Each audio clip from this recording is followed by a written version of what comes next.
You look like a what? Zumbibi. Zoombibi? Is it supposed to be a zombie? Yeah. I have no idea what a zoombibi is. A zumbibi. Remember when I can't wait to hear where this goes. Remember when our cat was at the top of the stairs and then jumped in a box and then fell to the bottom of the stairs? I do remember that. It happened like less than an hour ago. He took a tumble. He sure did. Like he did a luge.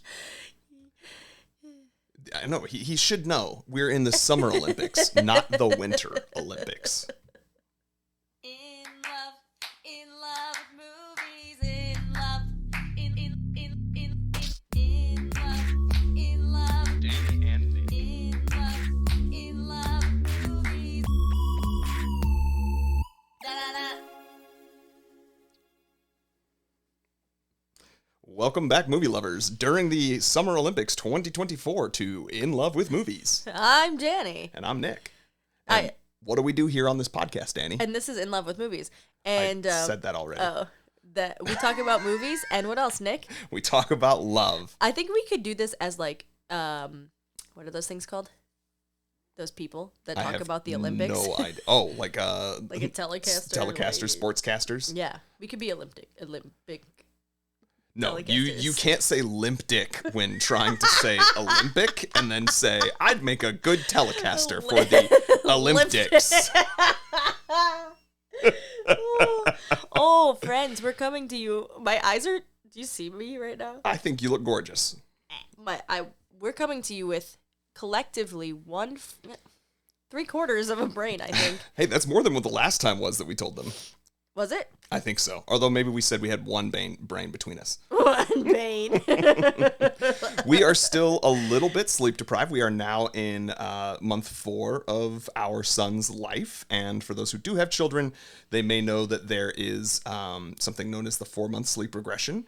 It seems to have lasted an eternity. And just when I think, oh, this is the 4-month sleep regression, this isn't, we'll get through this, it gets worse. I think it's lasted half his life. Genuinely. Yeah, because it does feel like it started sometime around a little bit before 3 months, because we were like, oh, it must have just come early, and then it's just not. It just keeps getting worse. So we're gonna cross our fingers, because the last several nights we've done things like started around 8 p.m. to put him down, and then been working towards keeping him asleep past 11 p.m.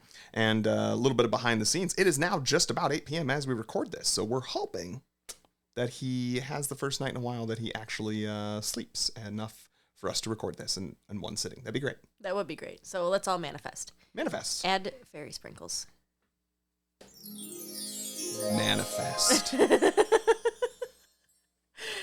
Every time I hear that, I immediately think of Geek History Lesson. I don't know if they're still listening to us, but GHL is some good friends that I enjoy listening to, and every time that they use this same exact... It's literally the exact same thing. I know that they have the same soundboard, and they use it for an action figure spotlight. So every time we do this for us, I want to grab an action figure off of the shelf behind you and share it. Don't. That's not what we do here. That's not what we do here.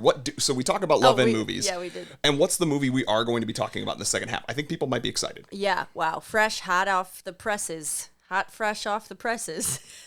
Truly, just came out this weekend, is Deadpool verse Wolverine? Deadpool and Wolverine. Yes. Deadpool 3. Yeah, the third Deadpool movie, Deadpool and Wolverine. And listeners may know that a couple of months ago we had an episode about the X-Men, partially because we were starting to watch the X-Men in preparation for this upcoming thing. We're going to talk a little bit about why it's important to us. I know we probably have somewhat in the past as well. But we'll talk about, I think, not only that movie, especially on the second half, but maybe also a little bit of a smattering of our other experiences with both Deadpool and Wolverine in other cinematic examples. Say smattering again. Smattering. I friggin' love you. But before we get there, we always talk in the first half for about 30 minutes about some love topic. What is today's love topic, Danielle, since you picked it? What did I say yesterday? I think it was getting back to us. Yeah, Question mark? exactly. Yeah, I think that's. I can't remember if that's how you phrased it back then, but that was the spirit. Yeah, back then, yesterday. But that was the spirit of the idea. We thought, since it's going to be just the two of us, what's something that's us? Obviously, we have a child, and for those of you who are sick of that, hopefully it's not too many of you. You can skip ahead. Here are our thoughts on Deadpool and Wolverine. We won't be too much talking about kid in this first half, so much as it is us talking about what it's like trying to then find yourselves as a couple again post first child. Yeah. And next month in August, Nick and I will have been together for 10 years. Dating. Yes, been together. I just wanted to make sure I clarified. Our 6-year wedding anniversary is coming up. That's correct. But we have been together for almost an entire decade. Very close. Very close. It feels like I've known you forever, and not at all. Oh, well, that's sweet that you still think not at all. That's great. We're still discovering us. Yeah, I mean, and I do think we're truly different people these days. Yeah, we were talking about that on a walk today, and we've probably shared this sentiment before because we're not the first ones with this kind of wisdom. We've stolen it from some other people, but, there's some people who say some version of when you marry a person, be ready because you're going to actually be married to 3 or 4 people throughout that marriage, assuming that you choose to stay with them and everything works out okay.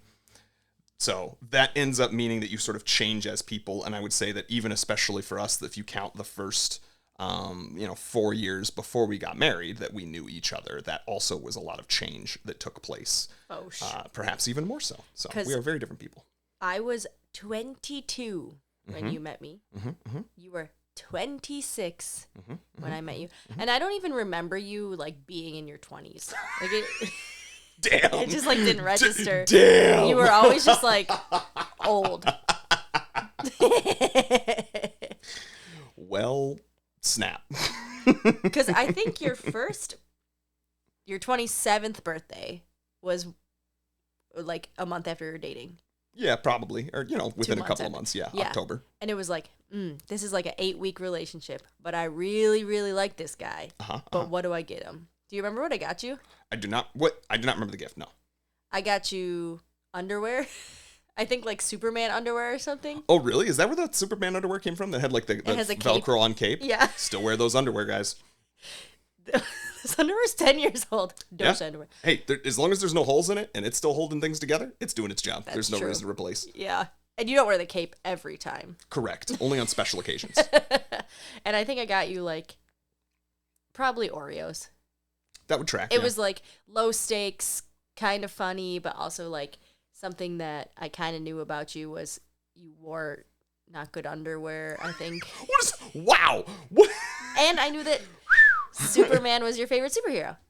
Yeah, that part's still pretty accurate. I'm wondering, genuinely, where is this I don't wear good underwear coming from? I don't think we had relations at that point in our relationship. And B, I'm genuinely wondering, where did this idea come from? Where's this hate on my underwear? Maybe it's me now knowing you, putting that on me when I first met you. Because I know now you don't have the best underwear. What do I buy you more than anything? What gift? Underwear.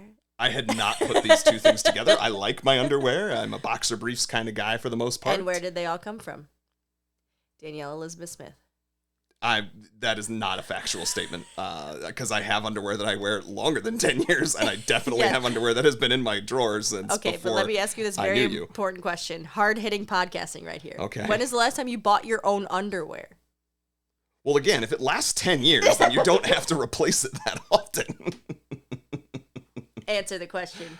I genuinely cannot remember. So post, pre, but also, our relationship. When does it count as me buying it? If we go shopping and I throw a pack of underwear into the. Never do that. You're never I need underwear. I feel like I disagree, but I don't have the receipts, so I'm just gonna have to agree with you. In my Target app, I'll show you later. All right, we'll work on that. But the one thing I remember about our first date wasn't that where we went to boiler something or boiling pot, or It was a fondue place, wasn't that where we went your birthday? for my first birthday with us together? The Melting Pot. I don't think That's what it was. Exists anymore. I don't know if the whole franchise shut down, but I know that location I don't think exists anymore. It was downtown, right? Yeah. And I wanted to go there because I remember it was Hugh Hefner's favorite restaurant. Also things that describe how much we've changed in the last 10 years. Because, Nick, what were we? Literally on your birthday, I think, or the next day, because Nick, his birthday is October 30th. That's true. We've talked about this before on the podcast, I'm sure. What was our first couple's costume? Our first couple's costume was Hugh and a Playboy bunny. And who was Hugh? You were Hugh. I was the Playboy bunny. Exactly. And that's when I said, I noticed my guy. Yeah. Apparently cross-dressing was the thing that really got it for you. And someone Or would you consider it drag? I didn't really do makeup or anything like that, so it's not like I was doing high art the way drag can be. It was like baby's first drag. Okay. And I was a bit of a drag king. Sure, yeah, you because you did do makeup and you Yeah. had a wig and you were very much trying to look like that old man. Yeah, that old man. Hugh Hefner. Yeah, I used to be real into that guy. We're going to glaze past that because we're trying to focus on us rediscovering us. Okay, so we're just now giving a little taste of who we used to be. Sure, but that's a long time ago. I don't is know a that I long want to time rediscover that version of me or you for that fact. That's fair. Yeah. Not that I have any problem with drag or the cross-dressing. That I'm totally fine with. Just other things like being obsessed with Hugh Hefner. I am obsessed with drag. My shirt literally says, you can't see it. It says, sachet away. Anyways, I think from when we were 22/26 and till I was about 30, 31, and you were, what's the math on that? 35. I mean, you're talking about the last 2 to 3 years is what you're saying. Okay. We grew together. We grew slower. We didn't COVID was rough for us. We had a lot of growth in COVID. Definitely. But other than that, it was kind of like us figuring out who we were as partners and as a unit. And then the past year, specifically the past 4.5 months, has been a complete shift of truly both of our identities have completely changed. And mine changed quicker than yours because I had to carry a thing for 9 months and it literally changed my whole body. Sure. And then now that we have a kid, my anatomy and my, what is this, physiology? Mm-hmm. Talking about your brain? Yeah. Okay. Is so changed. Okay. And you're different too. Yeah, I would agree with that. So it's reinventing who we are as partners because we are. Gotcha. So I was talking about, yes. Okay. I see where you're going with this now. I was trying to follow the train of thought, and I was like, I don't know where you're taking us. Okay, yes, I don't disagree with these statements. Guys, we don't talk about this ahead of time. I just say stuff. Yeah, we are not a scripted podcast, if that was not clear. No, sorry, my brain was also stuck on the idea, and we can come back to what you were saying, but listeners, I'd be very curious to see if somebody wants to go back and listen to, or has recently, I know we have some people who have discovered us recently and maybe have listened to the back catalog. Let me know, how different do we seem? Because we've been doing this podcast now for coming up on what will be our 5th full year. Wow. Because we started it literally on our 1-year anniversary. We wedding anniversary. Putting things together for the wedding, yeah. So I'd be curious, what do we sound like back then? How does that change? Because that was technically pre-COVID. It was right before COVID. I'd be curious to hear if there was any noticeable change in our treatment of each other and our noticeable values throughout that time, or especially then also at this most recent very big transition. So, do you see any dramatic shift in how we behave or how we talk on mic or what our values or our interests are? I genuinely, listeners, would be very curious. You can at us at N Love with Movies. That's the letter N Love with Movies all spelled out. You can also just do that at Gmail. If you want to give us a long one and you don't want to post it on social media to make it public, give us an email. nlovewithmovies at gmail.com. So, genuinely think that would be very cool. You were talking about, though, how we have changed and how, because we each as individuals have changed and sort of our physiology has changed, our even way of thinking have changed, that changes who we as a couple are, is what you were trying to get at. Yeah, and I think even individually, I have to what's the word I'm looking for? realign Okay. my identity with what I want to keep from pre-child and what I don't want to keep from pre-child. Because there is such a priority now of another thing. Absolutely. Like, before I had a kid, I think you can attest to this. My biggest fear, I kept saying, I don't want to change who I am. Yes. I don't want to just be a mother. I think listeners will actually be able to identify that in you saying that while we... Anyway, continue. And I do want to say, there's nothing wrong with, quote, just being a mother. Being a mother is one of the hardest things I've ever done. It is so difficult. It is a true hero. Yeah. Mothers are heroes. But I was full-time job. scared to lose the person that I worked very, very hard to become. And I think through our relationship, through you, I have really especially the past decade, figured out who I am. Okay. And so to be like, hard stop, now that changes, or you have to add this whole other human to the mix. Sure. That was a very, very scary thought. See, this is far more fascinating to me. I thought our conversation today, when you said rediscovering us, we were just going to talk about like trying to find time for us as a couple, like dating, and the fact that, for example, this is Deadpool and Wolverine is the first time that we have been back to the movies together since before Hayden was born. And so this, though, is far more fascinating. I want to lean into this. And I think it's a very interesting way. I think, to your point, like you said, you've maybe had a greater change than I have. Just, before we started recording, you were asking me while we were putting Hayden to bed, do you feel like you are a dad? And I was like, yeah, I guess I do. But I feel like you've asked me that before, and there's been times where I was like, oh, no. So, I mean, that is a change. But I don't know if it has been as dramatic for me as it has been for you, because my priorities were never something that required a bunch of time away from him and away from the house. Like, my sort of getting away the same way that, you want to go do improv, or the same way that you want to go teach a workout class or something like those are things that literally you have to physically be outside of the house. My stuff is like reading comics, watching movies, playing video games, all activities that you can just do from the comfort of your own couch. And many of those activities I have engaged with while Hayden sits directly next to me. No problems. So I think that's maybe why I haven't felt as much of a need to rediscover who I am after the fact and reevaluate my priorities. I also think I'm much more cerebral, and duh, right? You literally were just like, you just gave me a look like, I think ahead, perhaps more than I need to. It's been, a source of stress in the past. You, on the other hand, have openly said before, like, I don't want to think about the thing until I'm in the thing.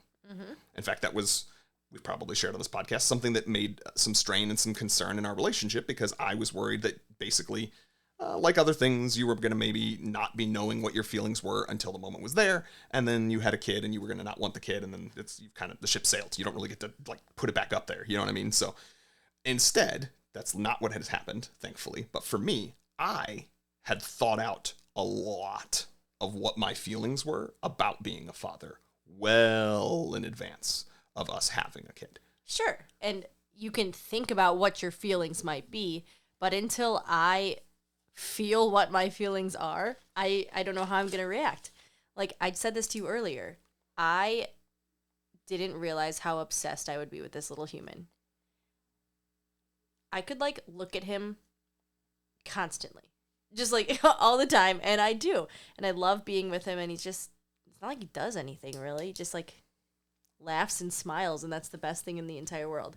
And if this was a year ago, maybe even 6 months ago, I would say, like, okay, yeah, right. But now it's harder for me to, like you said, do the things that I also love doing, because a lot of what I'm doing is leaving the house, because I don't get to be with him as much. So it's like this conflict of like trying to figure out who I am and how can I blend being a mother into those things. Sure. Like, I will say, teaching my workout classes I found a community of mothers, and now that I am part of that community, like I just feel so much stronger and so much more connection to the people that I teach. Sure. It also, like, to be honest, makes me, I don't know, more legit, I guess, or like, you know, I work really, really hard to make my classes really freaking hard, but really motivational, and like telling everyone that they have a shit ton of strength. And now I can say, like, I have been through the hardest thing I've ever done, which is pushing a child out my vag. And I'm back and I'm teaching these badass classes, and like, if I can do that, you can do that too. Sure. And I also, you know, to be fully honest, I get a lot of external validation. Yes, when people come up to me and they're like, "Oh my God, I can't believe you're a mother now. I can't believe you had a kid." And I'm like, "Thank you so much." Mm-hmm. Yeah. But anyways, so like, it just has added a piece of my identity that is, it's something I got to navigate in all different situations. And to be honest, I haven't really gone back to improv yet. I was just about to say, so it is interesting to me because those were the two big things for you that were big sort of key core pieces of your identity before our child. And then, as you just said, you've been able to sort of integrate your status as a mother, your identity as mother, into the teaching of classes. But you haven't had that opportunity. Do you think you'll be able to make the time for improv? And more importantly, maybe I guess the question I'm asking is, do you think you'll be able to integrate being a mother into that aspect of yourself? Or do you think it'll be staying separate? No, I definitely think my comedy might change a little bit. The topics might change. But to be honest, I'm hesitant to go back because it's late at night. It's a whole day after work where I would be out of the house to not get to be with my son. It's on the weekends when I get to spend time with my son. It's literally showtime is the same time as bedtime. Yeah. It's like a really wacky thing. Like, yoga is either 5:30 p.m. or 10 a.m. on a Saturday. It's an hour, and then I get to be back home. Sure. But improv is not. And so, I don't know, I kind of have this, like, fear in the back of my head that it's, like, it's not as important anymore as Hayden is. But I haven't tried it, to be honest. And that's because we live far. You know, there's a lot of logistics that go into having a kid. Well, and I am breastfeeding. Mm-hmm. It's hard. It is really hard to be out of the house at all. Like, tomorrow I'm going to a baseball game. I was like, do I have to carry around my milk at the White Sox stadium? I mean, theoretically, that or dump it. It's just crazy. It's a lot of extra work that I have to put in. Yeah, no, for sure. And I do think that, you know, I think before you had commented on people who seemed to take 2 years away from the particular studio or theater, Malarkey, where you know, have been doing a lot of your comedy lately. And some of that you have said specifically, you're like, well, it was when they had a kid, but they just took 2 years away and then they came back. And now, like, they're still just as good, or, you know, I never knew them because I started when they were away and now they're here. So I see that for you when he gets to an age where it's easier for me to alone do the, you know, put down. Like, I can do that, but as you just said, like, there's this whole aspect of that means you've got other things that you have to do outside of it, and we have to plan ahead so that I have enough milk and yada yada yada. So I see you going back to it. I love it. Yeah, and I could also see you doing more things that are sort of closer to home, doing more projects outside of Malarkey Theater, as much as you enjoy that group of people. But, you know, I could see all of those things. So that's where I was asking, like, I guess, also, how about the integration? But that makes sense. Yeah. And if I think about it, I also had a very large goal. I put on my vision board for 2023, and it was to make main stage at Comedy Sports. And I worked really, really hard, and I was really sick during most of the time that I was, like, in shows because I was pregnant.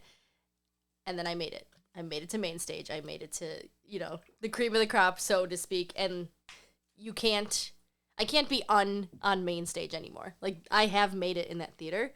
And so I think I was fighting for so long because it was something that was so important to me, and now I feel safe there too. Okay. So I know that I can go back there. Sure.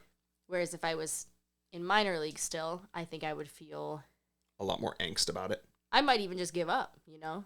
But I made it.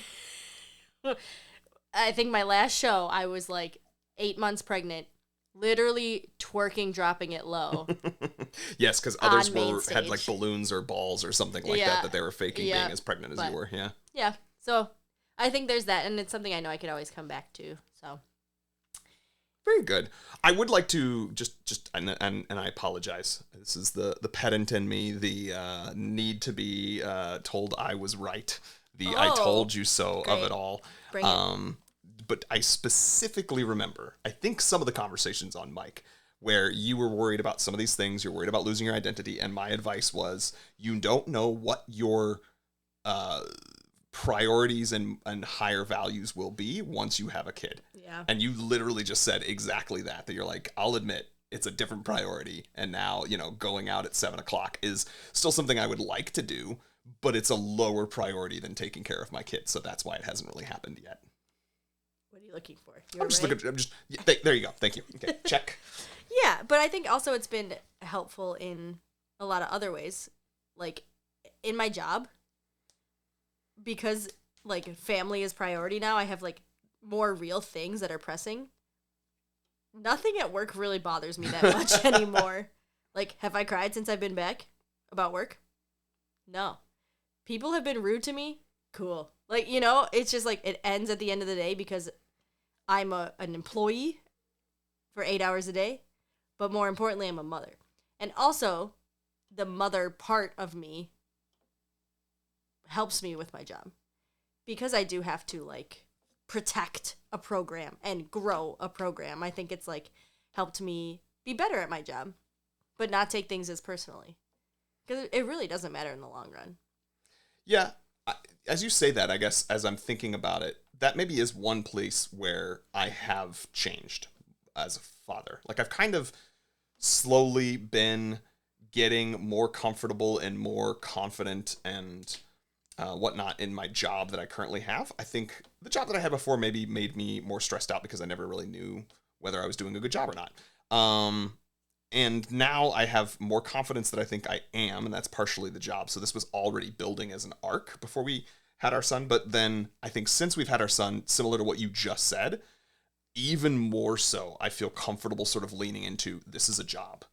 I have this job so that I have enough money to support the thing that matters over here. And thankfully, I have a job that at least my immediate team and manager and everyone, like, very much fully supports that. And everyone I kind of interact with on a regular basis very much supports that way of life. But I'm just thinking about, like, for example, there was something that I was still continuing to work on over this past weekend because it was kind of a time-sensitive thing, and it was, like, something we've been waiting on, happening. And then I got in my head and was thinking about it and, like, sent something, and then I started overthinking whether I should have done the thing or should I have waited to hear back from, our customers on something, and I did the thing anyway, and then I'm sort of, now I feel like pre-son Nick, so before being a father, I would have probably continued to hold on to that fear that I did the wrong thing. Whereas now, I just don't have the time. Like, I'm so busy with, being worried about what's going on with him that I don't even have enough time to, like, care for the yard like I'd gotten to finally today for the first time I know, in, like, you were a out month. there for 4 hours. There's a lot of backlog to take care of. And so I do think that is something that's changed. Like, the recognition the recognition more so of the fact that sort of reprioritizing what matters to you the most. And at least for me, that has meant, and I didn't even notice until now, so it's not been like seismic shift, but it has been a subtle shift in sort of being like what really matters, and work kind of shifting further down that list. So, sure. And how do you think, I guess what you thought this podcast was going to be about today is how do you... We just heard a squeak from the baby. How do you think our relationship has changed? Or, like, how do we work to get it back? Was that the question? Sure. Yeah, like, how do we find us? How do we find time for us, for example? Because, like, it's our first time going back to a theater.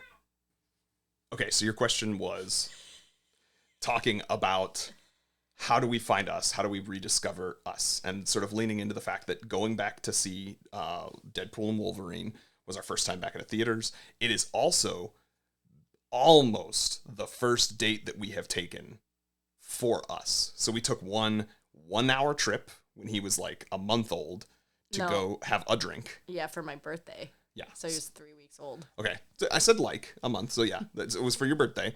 We go to have a drink while someone watched him. We were no more than 2 miles from the house. We were not gone for longer than an hour. So I don't know that I fully count that. Every other time where we have been away has mostly been, and I just thought of one that was not this case, but mostly been someone's wedding. Yeah. So it has been like literally we have to be forced by circumstance of caring for other humans or being there for other people that matter to us to take that time away from him. And even then, arguably not really time where we're connecting. It is time where we're having fun maybe, but yeah. Yeah. And I think that, oh my God, I lost my train of thought. Weddings. Being for other people. Dumb. It is kind of true what they say that once you have a kid and if you have a partner, if you're lucky enough to have a partner, that you become roommates. At least for a period of time. And I saw something on TikTok probably that was like, it's kind of true, but reframing it to you're not roommates, you're teammates. I do like that. Because Nick and I were pretty much coexisting because all of our energy that we had left in the first couple months of his life were for Hayden. And it's not, you and I were not really mad at each other. I thought we were pretty good at navigating. We did get snippy at each other, but most of the time we'd take a step back and be like, oops, my bad. I was really tired. And you'd be like, me too. And then kind of just move. Like, we know that Nick is not my enemy. Yeah. I am not Nick's enemy. The child is our enemy. Well, I wouldn't even necessarily frame it as enemy. It's the stress, like the stressor. Because I'm a psychologist, I would literally just use the term stressor, the source of stress. Yeah. And we recognize that although we might be the ones snipping at each other, like it's not because of actually something you did to upset me. It has everything to do with, for example, sleep deprivation or something that Hayden had done that I, really wished he had not done, and that frustrated me. So yeah, and Nick had to nudge me a little bit, but I'm glad that we did it. For the first 4 months plus of Hayden's life, he was sleeping in a bassinet attached to us. Yes. Attached to the bed. So, physically, we didn't even have space. There are times when I'm, so touched out from just, holding Hayden all day or feeding Hayden or having to do all these things or being covered in milk, pee, poop, all of the above. Wait, did I forget one? Puke. I thought you said that, but okay. Milk, pee, poop, puke. No, I guess that is all of them. Yeah, sure. Literally you missed one of them. Every bodily function. I just don't want to be around anyone, and it's not that I don't love Nick or want to be around him. It is, I just need to zone out. Sure. And this is something where I feel like you're starting to realize you actually do need Dani time, which is something we've talked about since, speaking all the way back to our 10 years of relationships. We've probably said on the podcast before, there was a time where I would tell you I needed Nick time, and you literally didn't understand it. You were like, oh, he must be cheating on me. If he wants to be alone and away from me, he must be cheating on me. Mm-hmm. And it's like, no, just I needed time to just be alone from all other humans. And that is so much more precious once you have a kid. Like, my Nick time today, as Dani alluded, was going out and working in the yard while she was the one watching our son. Like, that became Nick time. Nick time becomes other things that are sort of productive, whereas it used to be video games, movies, etc., etc. Mm-hmm. And those are things now that I still find times to do, but it's usually when he's wrapped in my chest taking a nap or sitting next to me watching the thing with me or, whatever that is. It's very rarely, and I miss that. But that's, I think, where you don't, it's like you almost feel like you have this need to take care of yourself and your own time, private time. And you have spent all of your external time with him. Mm-hmm. So the only time that's left, you take selfishly for yourself.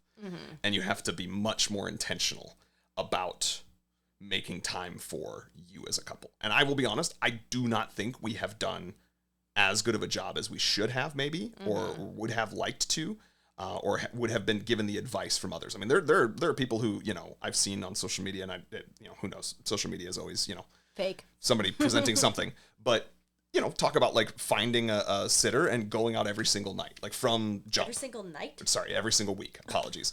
Like still sticking to that sort of, there's the like once per day you have a conversation, once per week you get out of the house, once per month you take something longer, once per year you take a vacation away. Like those people, I think that's a great idea.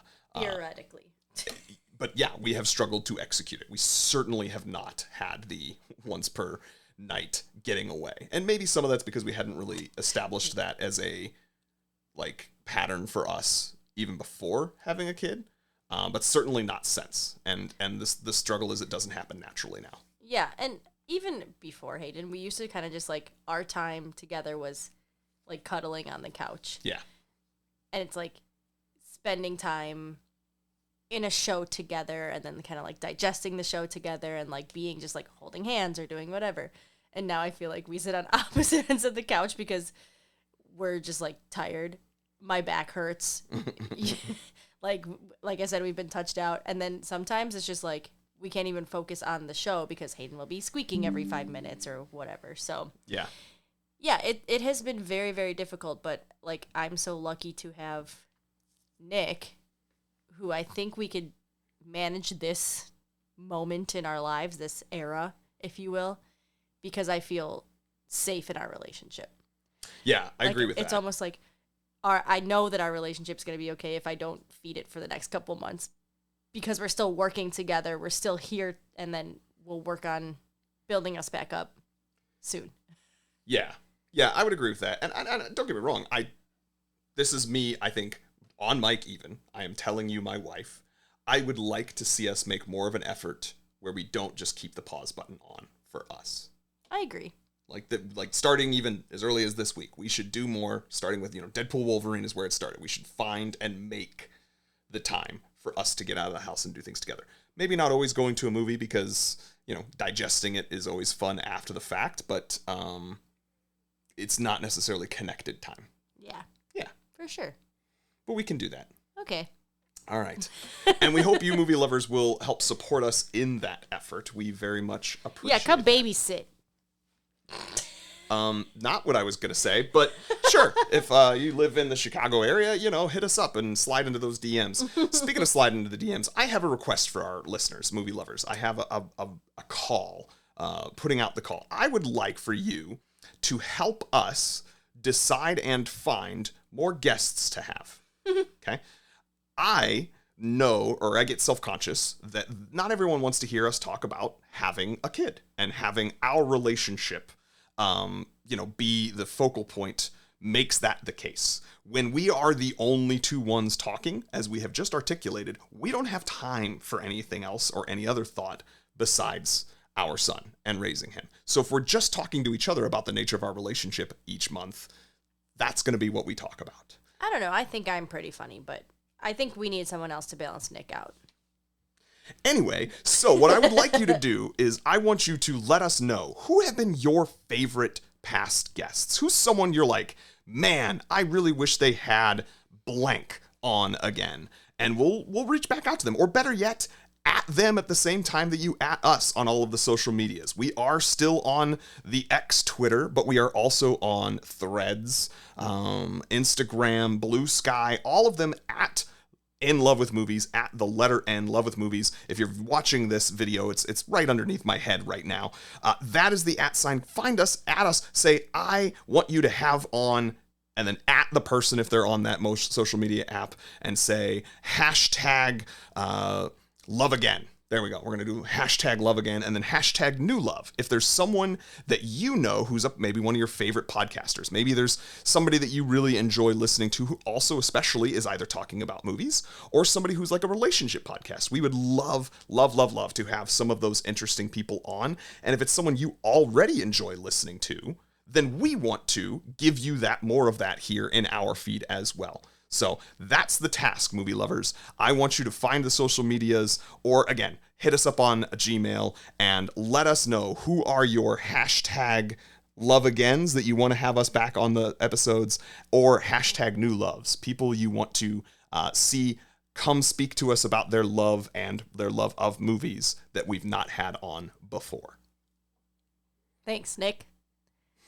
Dani looked... I'm falling asleep. For those who are just listening and not watching, Dani could not have looked more bored. Hopefully, that was not how you all felt listening to it, and you will find people. Hashtag new love. Hashtag love again. Love again. I wasn't listening. Exactly. All right. Well, we're going to move on to the movie portion of the podcast, movie lovers. After this break, we will be breaking down Deadpool, not versus, and Wolverine. Ow, ow, oh! See you then. Wolverine. In love with movies. Da, da, da. And we're back. Welcome back, movie lovers, to In Love with Movies. We are now going to be breaking down the movie portion of the podcast. And this one, we think most people will be really excited for. Hopefully you all have seen it, because we are going to, after the opening credits, launch into full spoilers. I bet the opening credits are actually full spoilers. The opening credits of us is full spoilers? Yeah. Because you're about to drop, like, the 37 cameos that are up in there. I was actually not going to drop a bunch of the cameos, because that would literally take the entire length, I think. The number of cameos in this podcast, in this show, are so bananas. Like, I truly think it would take 30 minutes if I just, like, brought up the IMDb and did the list. But That's fair. instead, the opening credits will be... It is 2024. That's when this movie came out, because it literally came out, as we said, on Thursday? A couple of days ago. We're recording this on a Sunday evening. It was written by... The credits are basically the same from previous Deadpool movies, but with some additions. So Ryan Reynolds, Rhett Reese, Paul Wernick, and Zeb Wells, as well as Sean Levy. So Sean Levy is also the director of this movie and the last Deadpool movie. Obviously, this movie is starring Ryan Reynolds. It is not a spoiler to say that it is also starring Hugh Jackman, because Hugh Jackman is in all of the promotional materials, and his character's name is literally in the title of the thing. So other than that, though, other people it is starring, and I have seen this as well on the sort of promotional material, so I feel comfortable saying it. The character, or the actress's name rather, is Emma Corden. I think I say actress. I apologize in advance. I believe I have seen that this individual goes by they, that they are gender non-binary. So if I slip up and say she at any point in this podcast, please forgive me. Know that I am working on that, and that I don't know this person personally. I'm not trying to offend or anything like that. They do play a female character. Correct. It is a clearly female character, so I appreciate that. There's also someone named Matthew McFadden, which I had not known, but apparently was a very good character people loved from the TV show Succession. So I'm going to stop there in terms of sort of the stars, because I think they've been in promotional materials, and who does he play? They are the main ones. He plays Paradox. Thank you. I was like, this is gonna be good. Yeah, couldn't think of the actual phrase. I didn't write it down. I apologize. I did have notes that I thought they both did very well. Emma Corden especially. I thought they crushed it in terms of the role. But that is all that we have in terms of opening credits, because again, this movie is very much spoilerific, and we do not want to spoil anything for anyone. So if you have not seen Deadpool and Wolverine, leave now. Get out. Unless you truly do not care, because we are going to talk about absolutely everything. All the big cameos, the small cameos, all the shocking things, all the storylines. We're going to break it down, and it's all going to start with Dani's dingle, but... Oh, it is. Oh, crap. Okay. This is your last spoiler warning with all the other things that I'm setting off. So, because Dani's spoken word summary of the movie itself will likely contain plot spoilers... Yeah. That's it. Spoilers starting now. Time for Dani's dingle. Deadpool. Blood, blood, murder, murder, slashy, slashy, in sync. Good stuff. Back in the past. Vanessa is alive? I forgot. Deadpool wants to be an Avenger. Seriously, he wants to be an Avenger. They said, no, you can't be an Avenger. But instead, Paradox from the TVA takes him and says, I need you. Not sure why, but he needs him. Uh-huh. Then, Uh-huh. Wolverine. Sure. One of them. One of the Wolverines All is the also Wolverines. needed. Then, Deadpool and Wolverine. Fighty, clawy. Both immortal. So they could fight till the death. The Void. The sister of the Charles. Some other stuff happens. Very funny jokes. Happy ending. Clearly, Dani forgot that that's a thing from every episode of this podcast that she was going to have to be prepared for. Okay, so I want to start by saying we saw this in theaters, and I didn't bring my notebook to take notes because I wanted to fully be in the experience. I did bring my breast pump and pumped Fully during in the movie. experience. But yeah, so I'm trying to remember. And to be fair, now that we're getting into the movie talk of things, we aren't yet because Yep. we have other things. I No, mean, that's our love story. our is love we saw story it is the we other saw day, it yeah. together 3 days ago or whatever it was. The plot left me questioning.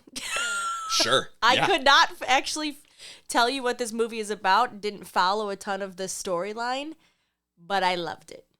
I had a lot of fun watching this movie. Yes, very, very entertaining. What Is was it the a point? good structure? What purpose does it serve? Yeah. Not entirely clear. In fact, I think there was another critic that we watch recently or watch relatively often. I believe it was Dan Merle was talking about this, was saying like it doesn't really have a clear story or plot that the characters kind of go through. Yes, because, okay, I remember the beginning where he wants to be an Avenger because Vanessa is basically saying, you need to make something of your life. Yeah, but even that was like a flashback. Like they show him wanting to be an Avenger. I should say one thing. We did walk into this movie 60 to 120 seconds late.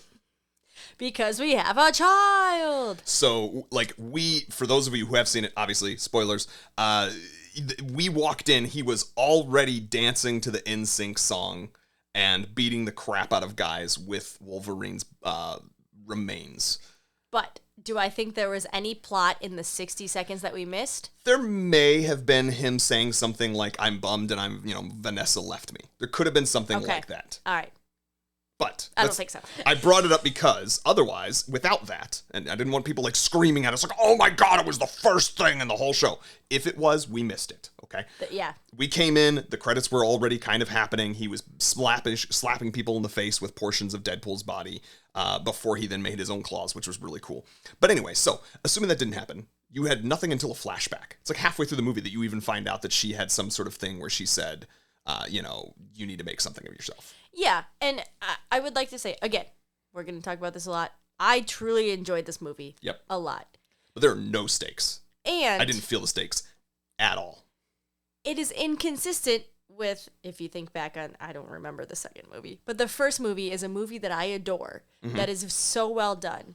His and Vanessa's relationship and love is so strong. Like, I truly believe it so much. Yeah. In the second movie, I remember crying a lot because she Dies.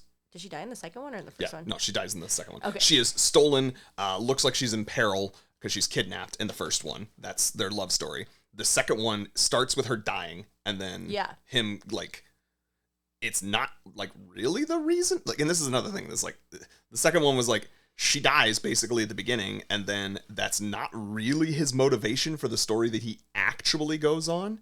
And that's kind of the same thing here, is it's like, there is a moment, so I have a note, actually, I cried at the end during the line, I'm doing this for you. So at some point at the end of the movie, they sort of circle back and he's at his big hero moment where he is presumably sacrificing himself, and he is thinking back on, and he thinks, I'm doing this for you, Vanessa. And I well up even thinking about it now, because I make a connection about, like, you, how I feel about you. I make a connection very strongly with that first movie where I truly believed in their love.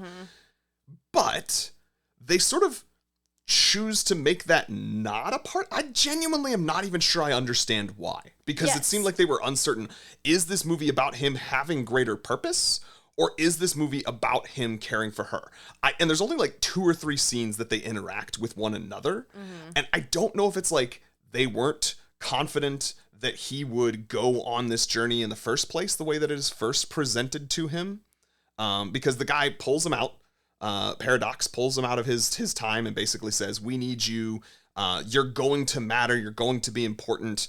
Oh, but I'm only pulling you out because you're a cool version of yourself from your universe, and we want you to come be in the main universe. But, we're going to kill your universe. So what I was saying before. Sure, sorry. Was that part was unbelievable, that it would be that him and Vanessa would ever break up because of how strong their bond was. Yes.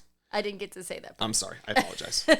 So that's why I was really confused for a while, because I'm like, this does not make sense. They've been through literally hell and back. Mm-hmm. She stuck with him when he decayed. And then she wants him to, like, have more purpose, quote, which I'm like, he does have purpose. He's Deadpool. I don't know. So then he becomes a used car salesman on an Earth that I always thought he was on our Earth, but apparently he's on Earth 10005. Yes, I think that was what the number was that they gave, which apparently is now being identified as the Fox universe, X-Men universe, at least the same one where Logan dies, because that's in the movie Logan. That was a thing.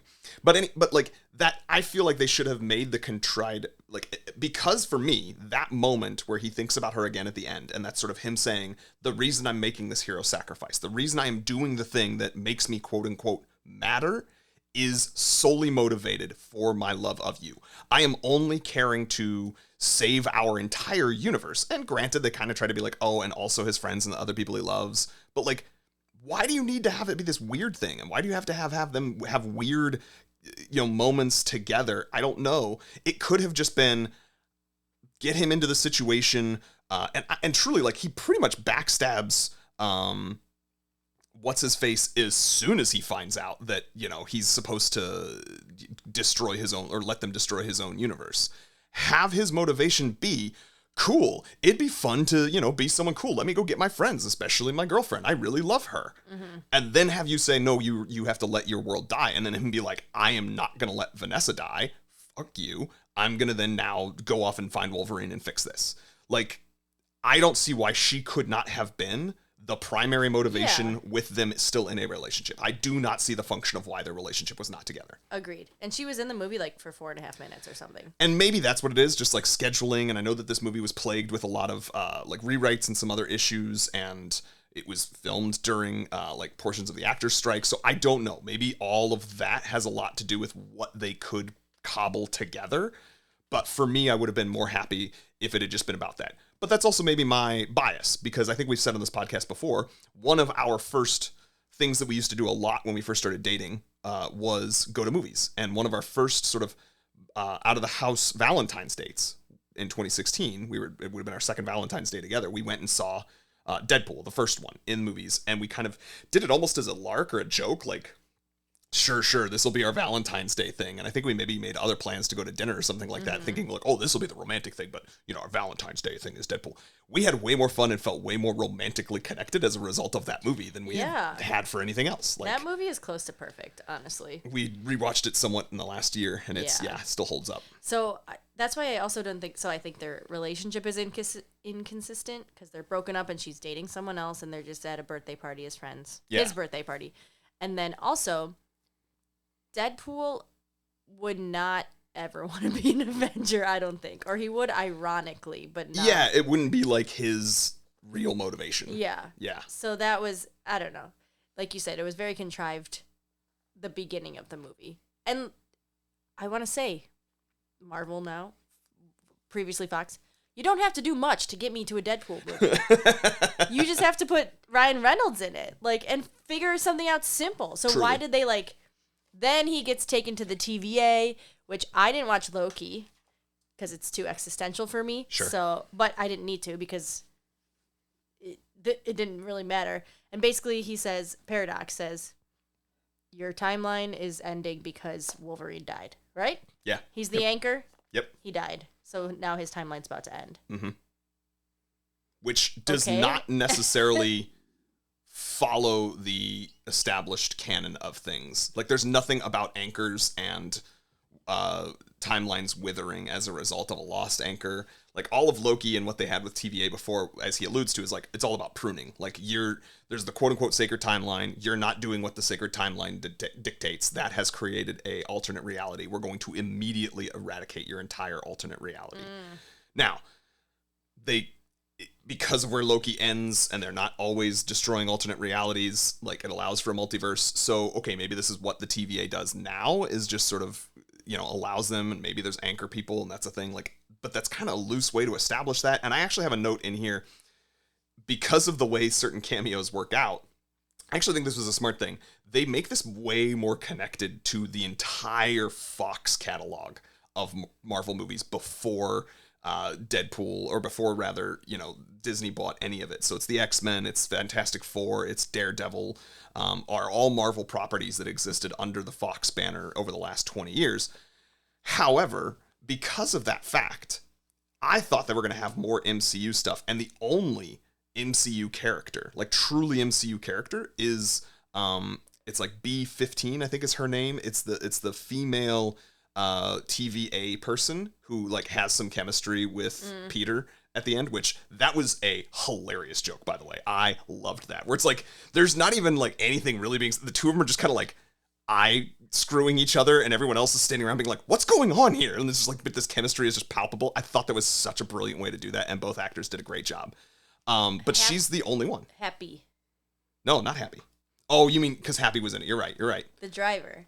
Yeah, which is also weird. Like, how did he get to the MCU? They don't really, from what I saw, establish how he has control of, like, he has the ability signing Avengers?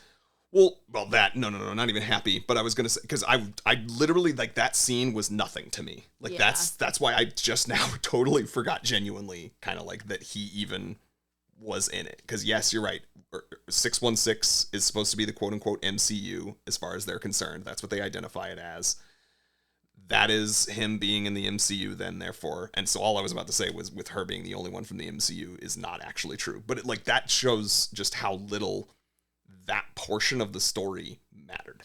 They could have taken that 5-minute segment and given me something more about him and Vanessa, or given me something more about him and Wolverine, and I would have been happier. They said, we got to get Jon Favreau in here. Yeah. I mean, again, I think that's the kind of thing that was a little bit of lip service. But let's stop talking about what we didn't like, because we did largely love this movie. If you look, I took notes after the fact.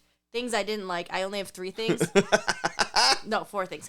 Things I liked is a whole page, basically. Yeah. The one thing I didn't like was the plot, because there was no plot. So, I will say the one last thing, just connected to plot stuff. I was genuinely surprised that they didn't do more to quote-unquote fix the MCU. I think it's probably better. I'm not sure I want Deadpool in the MCU, but I am genuinely surprised that they didn't do more to try to fix the MCU with it, because that's how they claimed it. But that's actually probably more what Deadpool really is like pretending he's the Marvel Jesus when not actually doing anything that matters. He's off doing his own weird stuff. So that's probably for the best. But I'm also surprised that they didn't take the opportunity to let them both be dead at the end of this movie. Because they had the chance there, and then they just make the joke of like, oh, well, we didn't really make the sacrifice because, either one of us, it would have killed us, but 2 of us, we're just too awesome for that to be the case. Which is a good joke, and I get that you want to keep them around for money.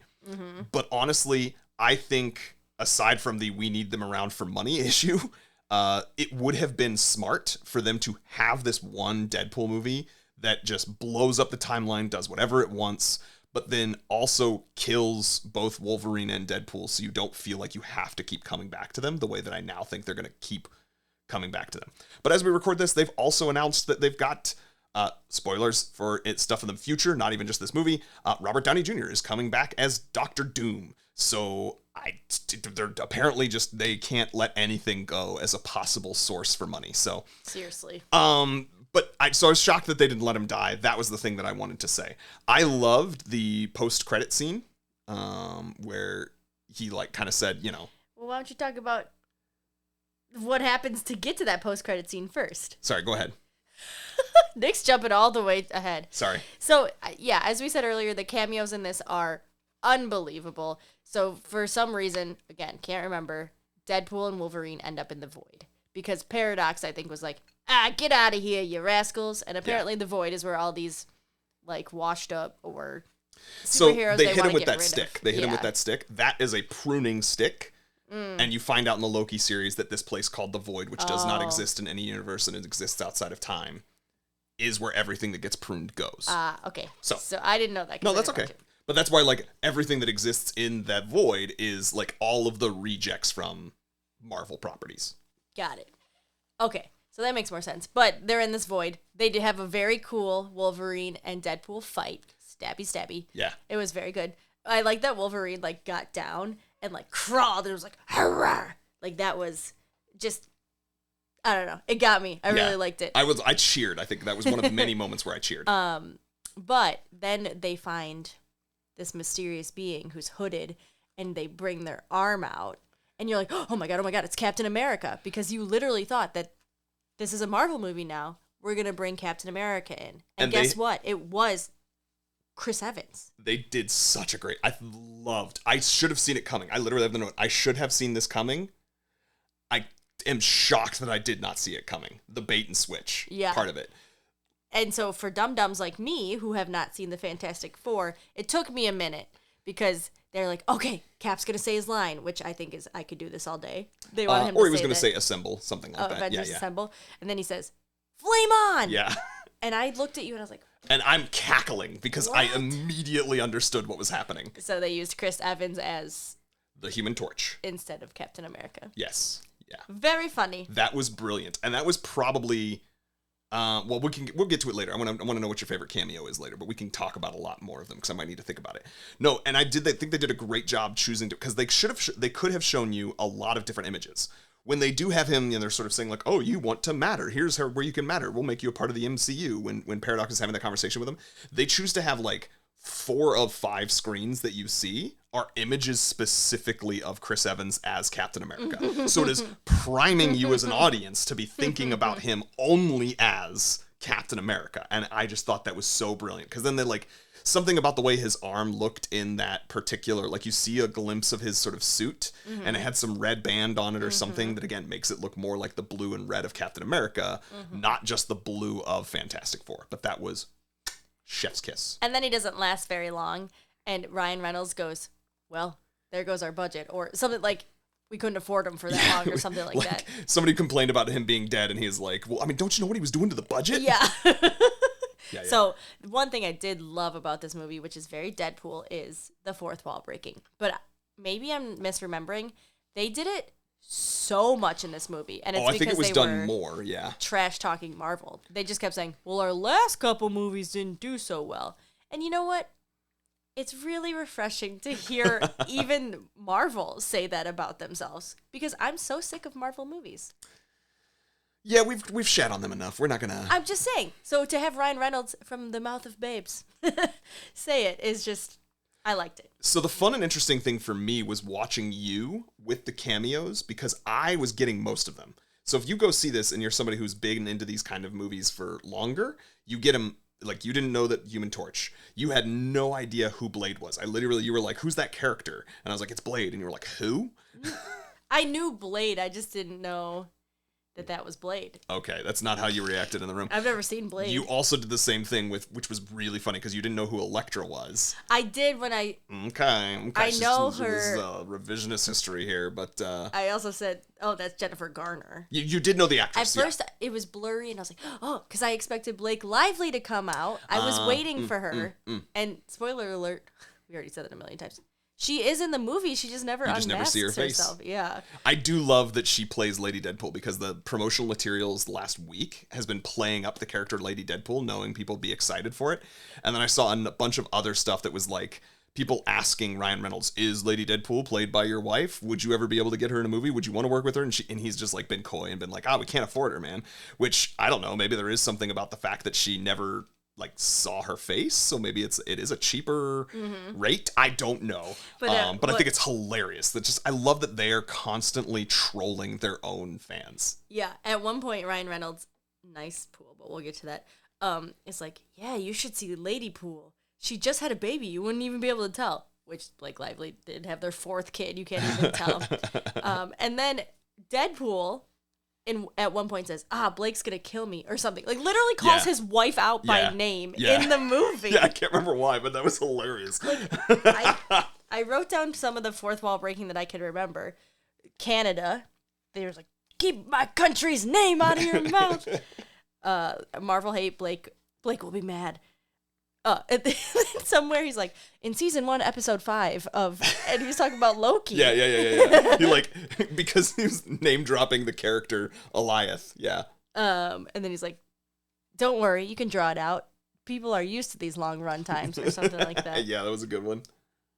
And my favorite fourth wall breaking was the second time Deadpool and Wolverine fight in the van, the Honda, whatever.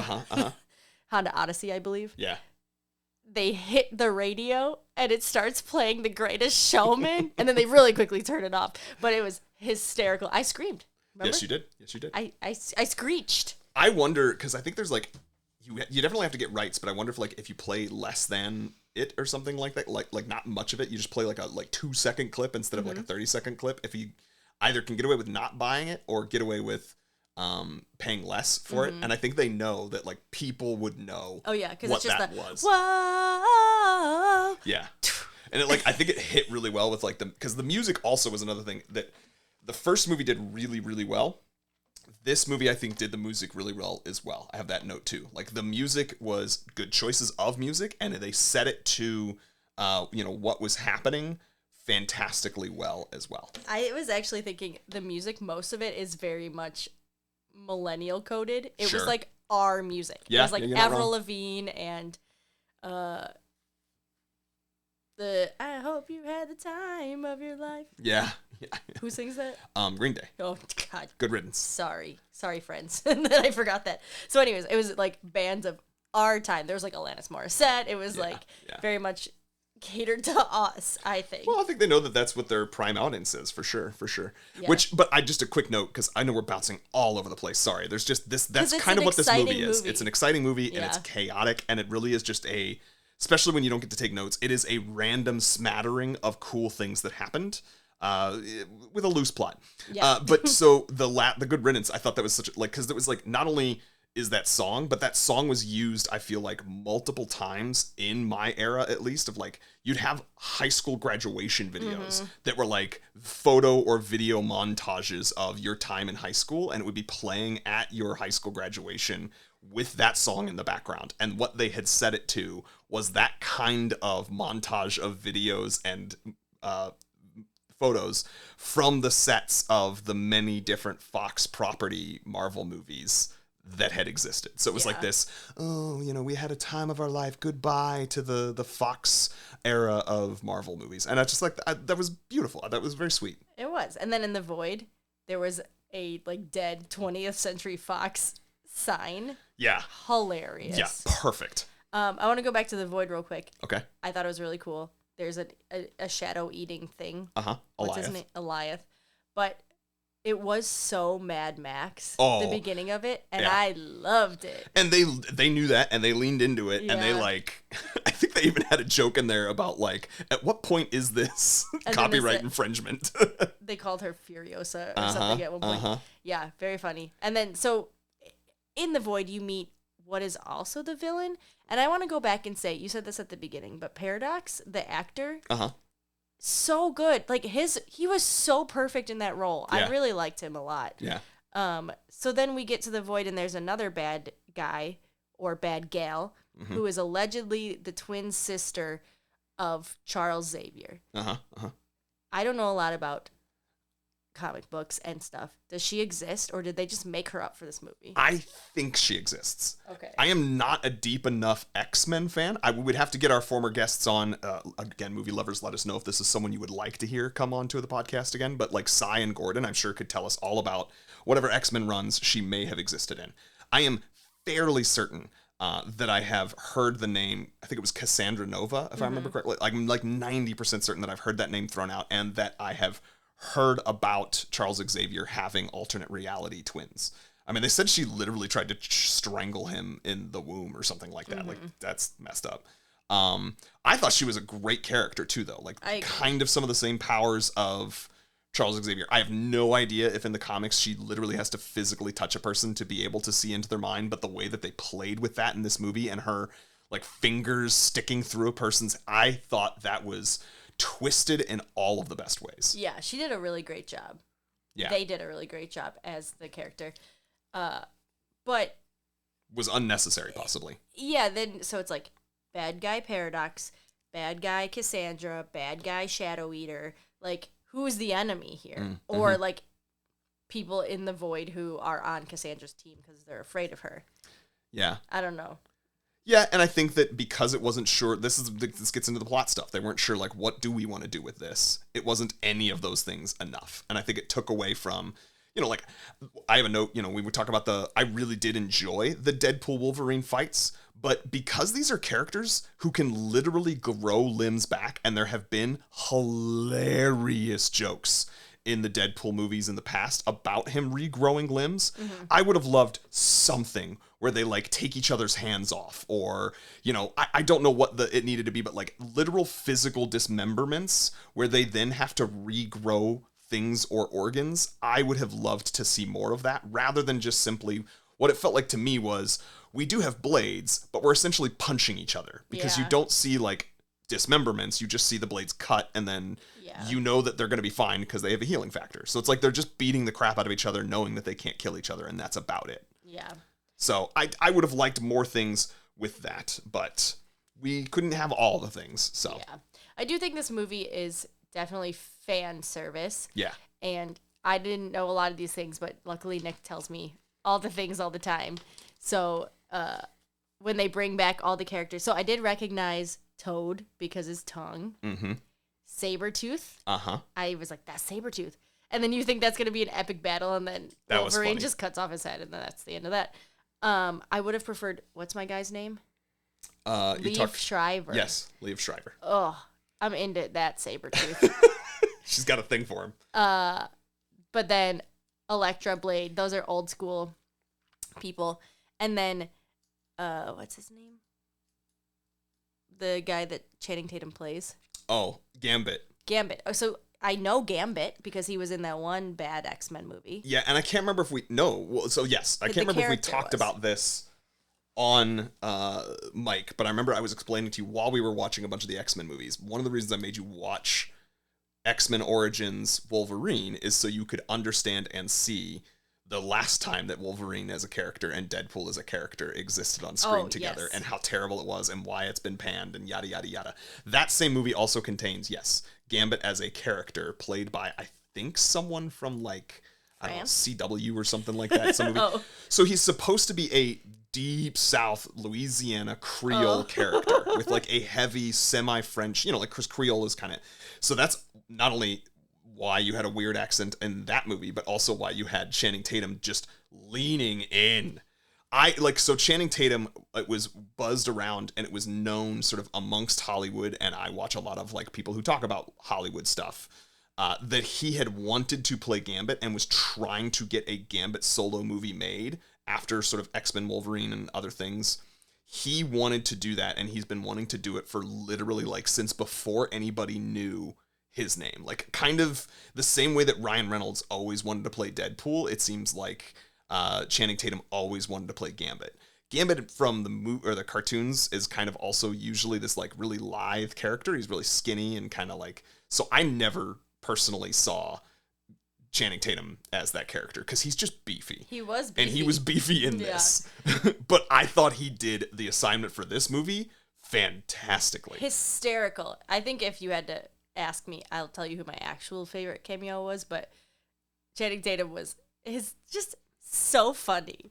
I don't know. I love him so much. He can do no wrong for me, even though he's done some bad roles, but his like Nick said, his accent was just like, yeah, and you had no idea what he was saying, and Deadpool's just like, I truly don't know. It's just so funny. I do love that. I mean, of course, Deadpool's the one who's like, dude, I have no idea what you're saying, and just calls him out on it. He's like, you're a dialect coach. So this was something I did enjoy. So this movie is full of cameos, but I don't even think you can count these ones as cameos.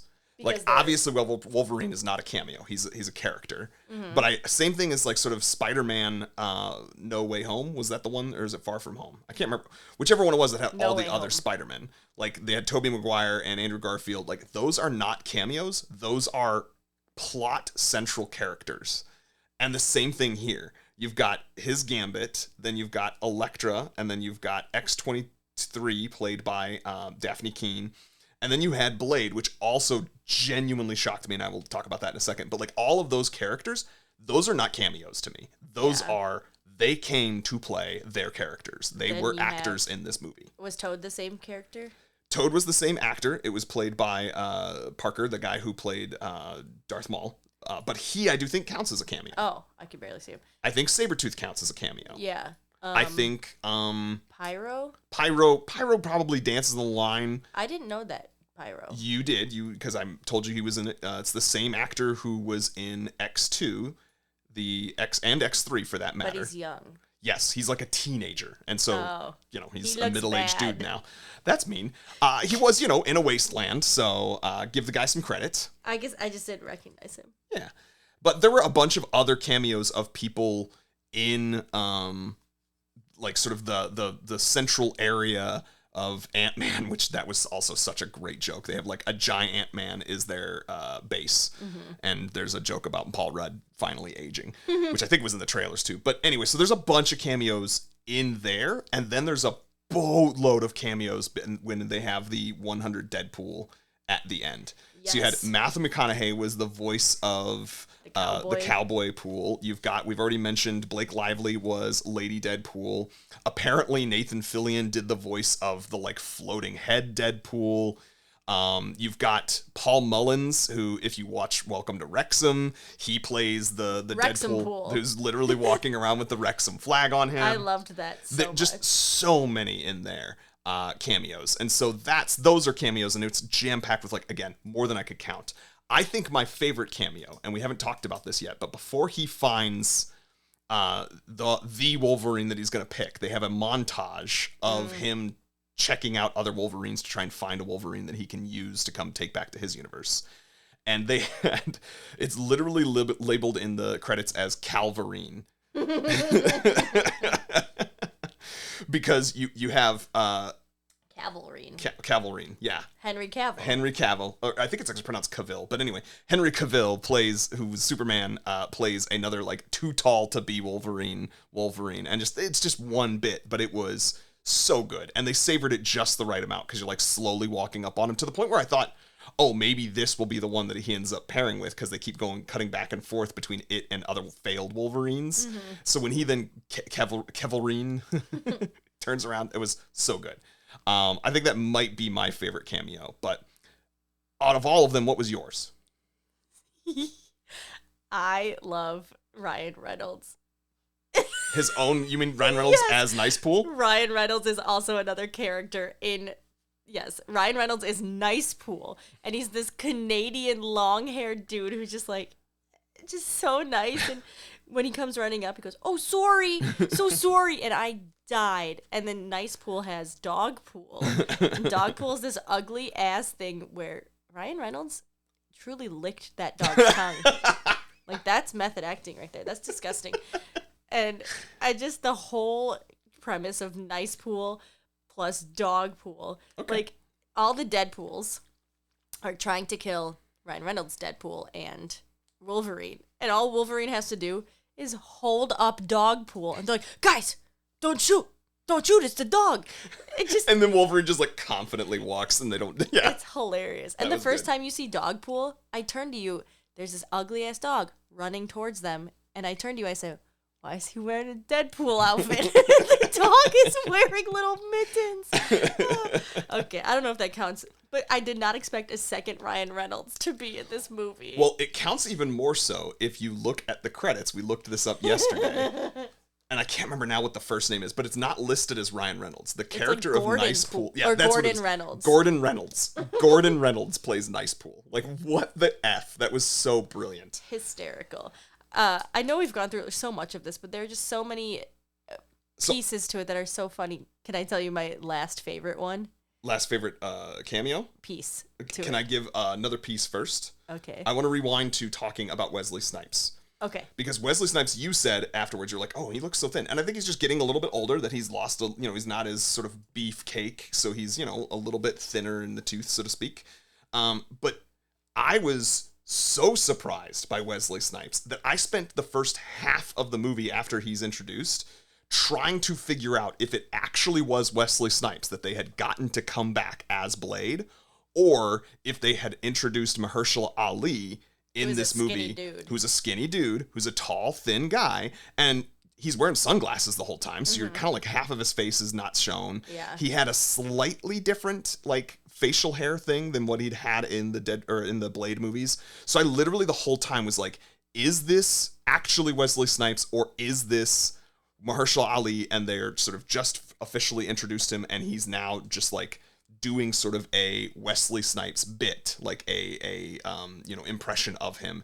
And then I was conflicted about, like, is this going to be how he does it in the, proper MCU? But anyway, apparently maybe Mahershala Ali is not, that movie is not going. They've been trying to make it happen for 5 years. And there's a brilliant line where, they've got Blade, says, I'm the only Blade, or something like that. Also, another line that was it was as awkward and made no sense when they threw it in for this movie as it did in the first Blade movie. There's a infamous line in the first Blade movie where he looks to, like, camera basically and says, some motherfuckers are always trying to ice skate uphill. And he randomly in this movie was like, some motherfuckers are always still trying to ice skate uphill. And I cackled at that as well. Yeah, I didn't understand that. So dumb.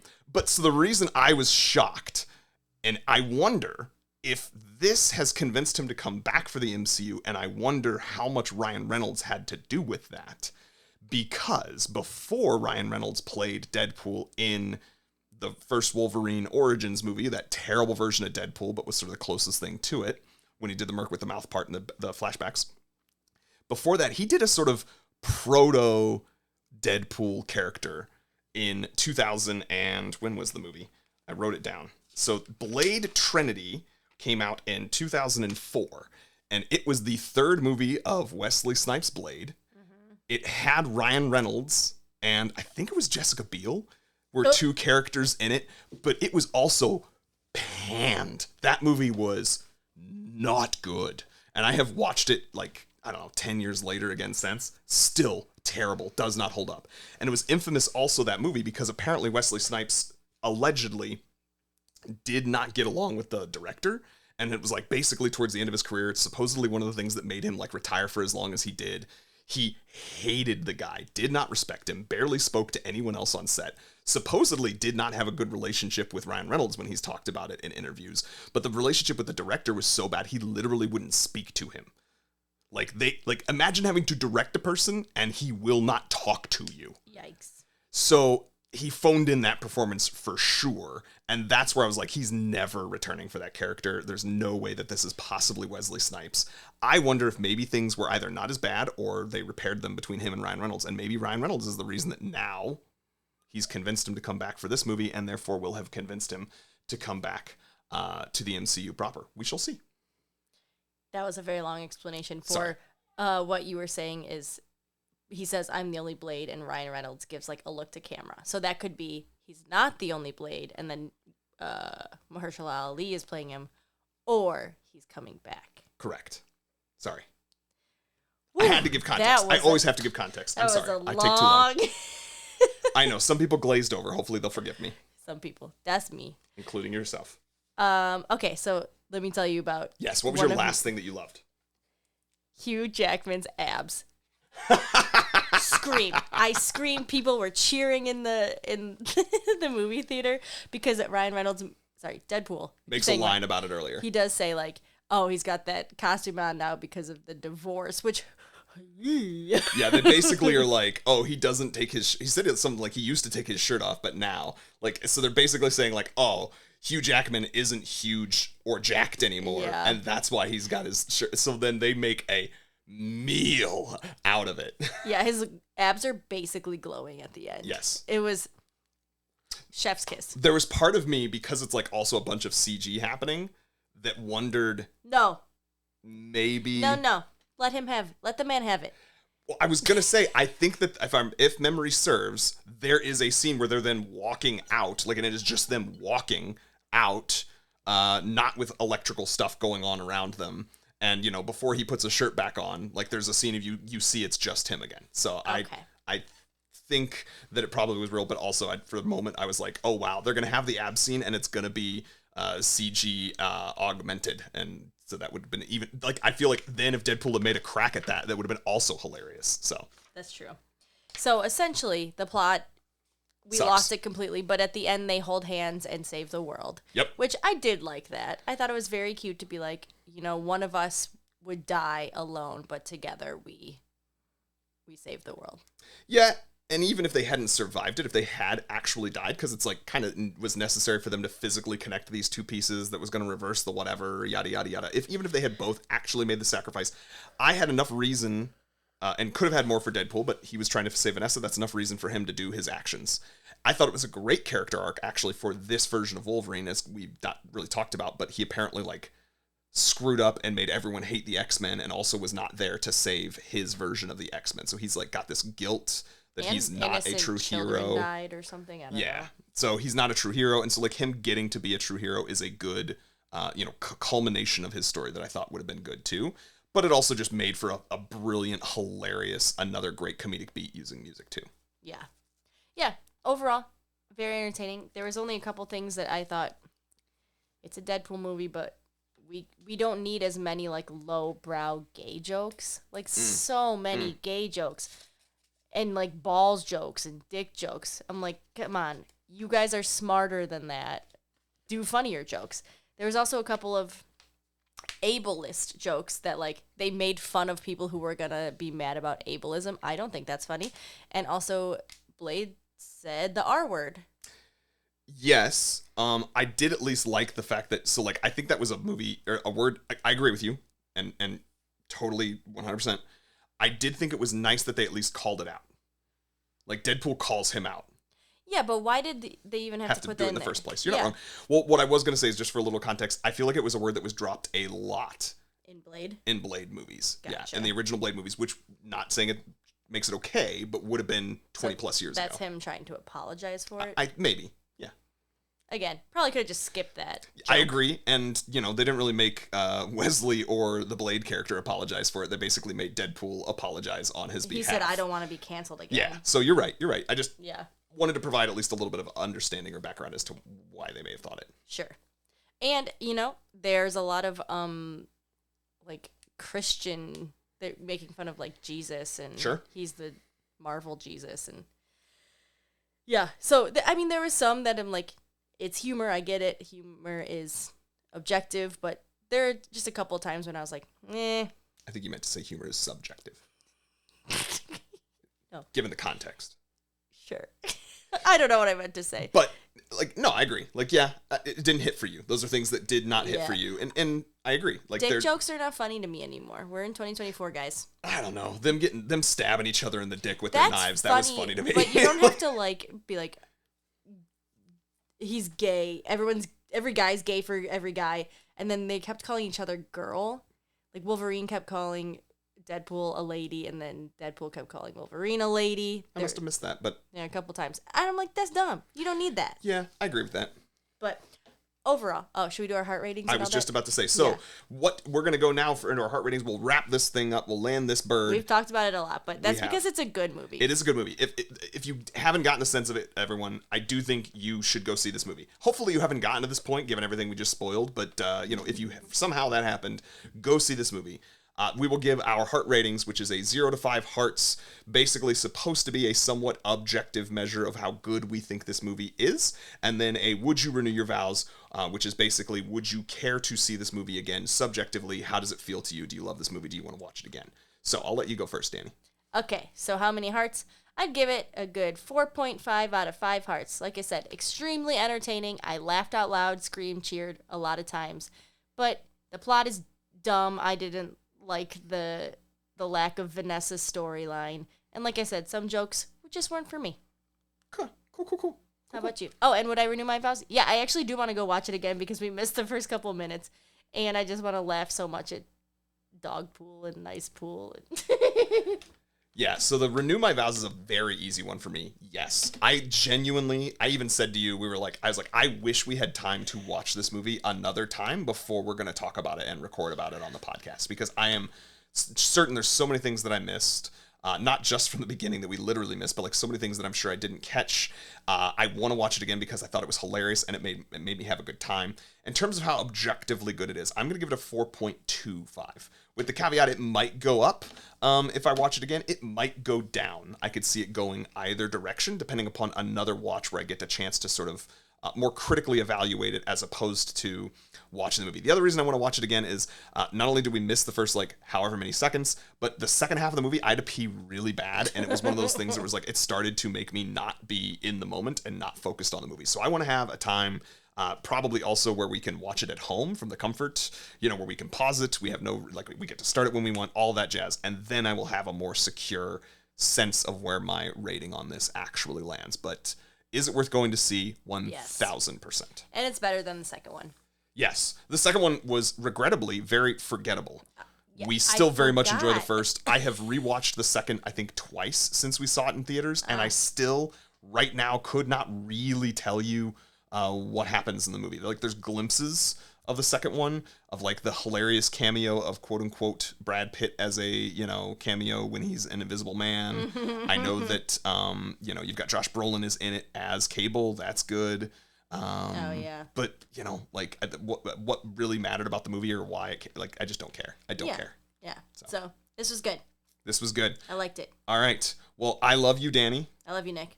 And we love you, movie lovers. Thank you so much for being with us. Hopefully you enjoyed this, and let us know what your thoughts were on all of the socials. You can find me at Nick Loves Movies. That's NICLUV Love. So at Nick Loves Movies. You can find, as we've mentioned before on this episode, at In Love with Movies, at the letter N, Love with Movies, on just about all of the socials. And then Dani, where can they find you, or is there anything you have to plug? Yeah, find me at Dani Miami 4. Mostly fitness content these days. Fitness and baby content, I suppose. And I'll be getting back to comedy one day soon. Fantastic. All right. Goodbye. Bye-bye.